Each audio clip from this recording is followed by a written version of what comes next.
अरे अरे रुको जरा, कहाँ चल दिए।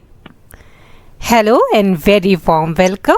मैं हूँ आपकी NCERT आंटी और घूमते फिरते लोगों से मिलते, हंसी वादियों में टहलते, जाबाज लड़कियों की कहानियाँ सुनते, कभी सोसाइटी में लिंग भेद के मुद्दे देखते तो कभी पानी की समस्याएं, तो कभी हमारे देश की जाबाज लड़कियां जिन्होंने सिर्फ यहाँ ही नहीं बल्कि दुनिया में नहीं यूनिवर्स में स्पेस पे जाकर अपना नाम कमाया और पूरे दुनिया में भारत का नाम रोशन किया। ऐसे बहुत से किस्से कहानियों के साथ चलते फिरते मस्ती करते हम पहुंच गए last chapter 22 EVS book class 5th। फिर चला काफिला, तो क्यों ना इतनी सैर के साथ साथ एक और काफिले में शामिल हो जाएं। तो तैयार हो? चलो शामिल हो जाते हैं इस काफिले में और देखते हैं क्या क्या है। Are you excited? धनु का गांव। धनु के यहाँ आज दशहरे का बड़ा त्योहार मनाया जाएगा। सब रिश्तेदार अपनी अपनी बैलगाड़ियों पर सामान लाद कर लाए हैं। धनु के बाबा परिवार के सबसे बड़े हैं, इसलिए सभी त्योहार उन्हीं के यहाँ मनाए जाते हैं। इस त्योहार पर मम्मी, आई जिन्हें माँ को आई भी बोलते हैं, और चाची मिलकर गुड़ और पूरण पोली चने की दाल की मीठी रोटियां बनाती हैं, साथ में तीखी कढ़ी। वाह! दिन में गपशप चलती है, मगर शाम को माहौल कुछ बदल सा जाता है। सब औरतें और बूढ़े बच्चे सामान बांधने लगते हैं। आदमी लोग मुकादम कौन होता है पता है? कौन था? कर्ज वसूलने वाले के साथ मीटिंग के लिए बैठते हैं। मीटिंग में मुकादम सभी के कर्जे के पैसे का हिसाब करता है। किस परिवार के ऊपर कितना कर्जा बाकी है यह भी देखता है। फिर शुरू होती है आगे की बात। मुकादम सभी गांव वालों को अगले 6 महीनों में कौन से इलाके में जाना है यह भी बताता है, साथ ही देता है खर्चे के कुछ पैसे। जब से धनु को याद है तब से यही चलता आया है। बरसात के पहले से दशहरे तक गांव के बड़े किसानों के खेतों में काम होता है। इन खेतों में धनु के परिवार जैसे ही कई परिवार काम करते हैं।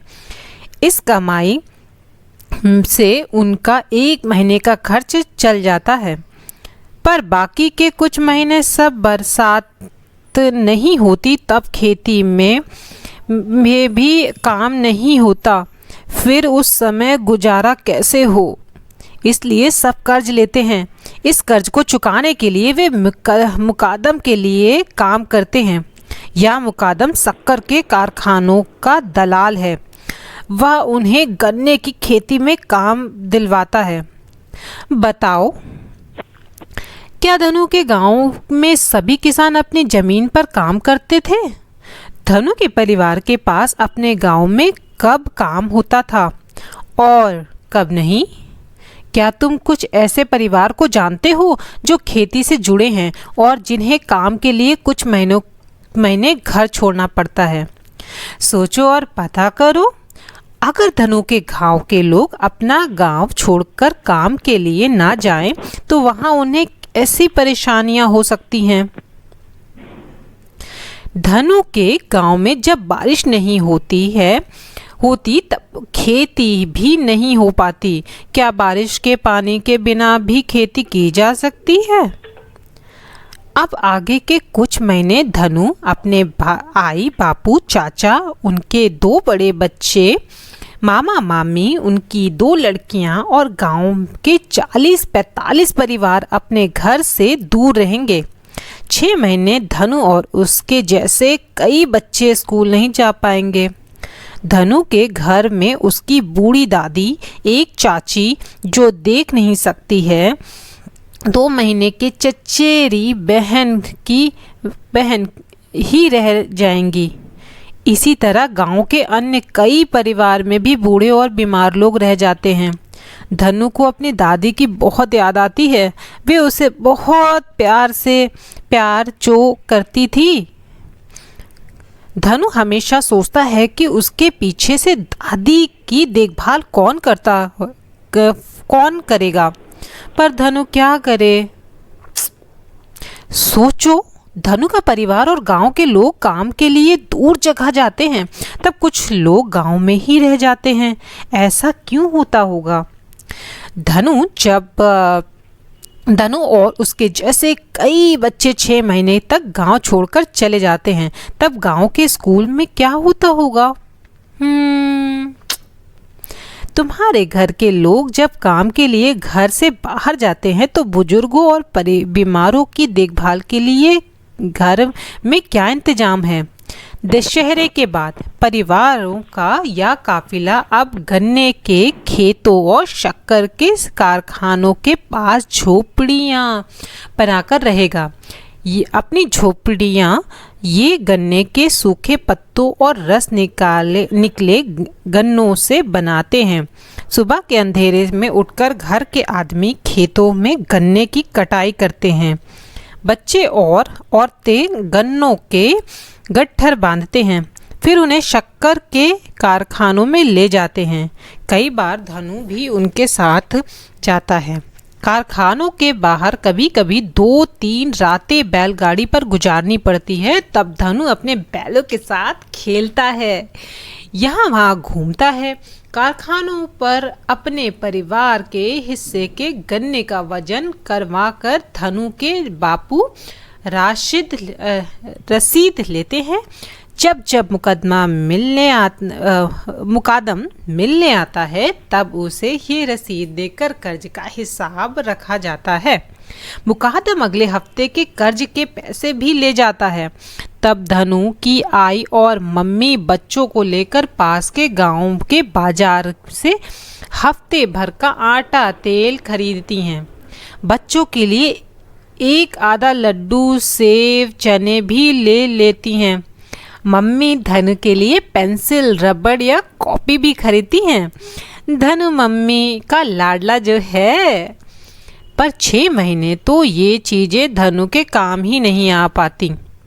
वह स्कूल जो नहीं जाता, मम्मी चाहती हैं वह पढ़े और बड़ा होकर कुछ बने।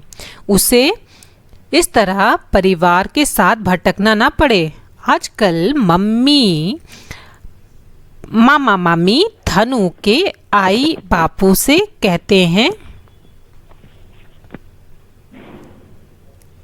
आजकल मामा मामी धनु के आई बापू से कहते हैं अगली बार जब दशहरे पर हम लोग गांव छोड़कर जाएंगे तब धनु अपनी दादी और चाची के साथ रहेगा।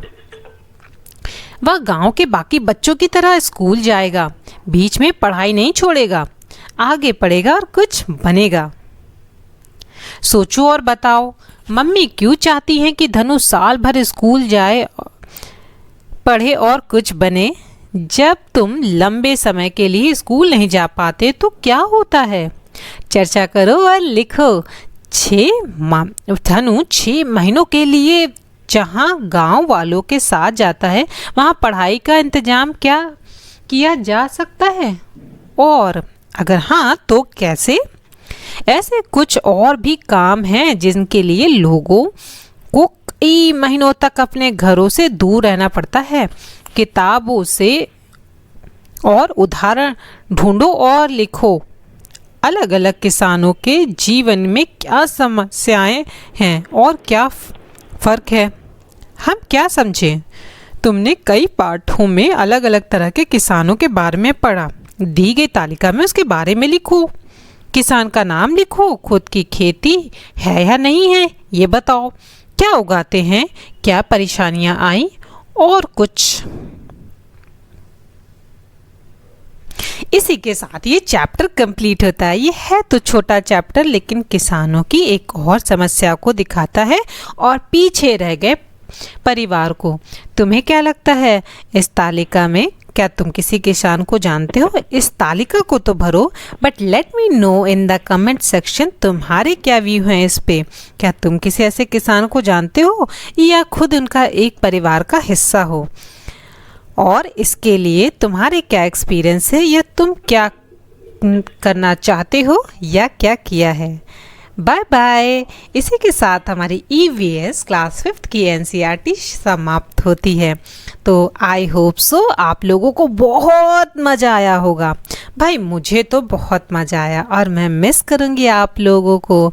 सो इसी के साथ आपकी NCERT आंटी की तरफ से बाय बाय।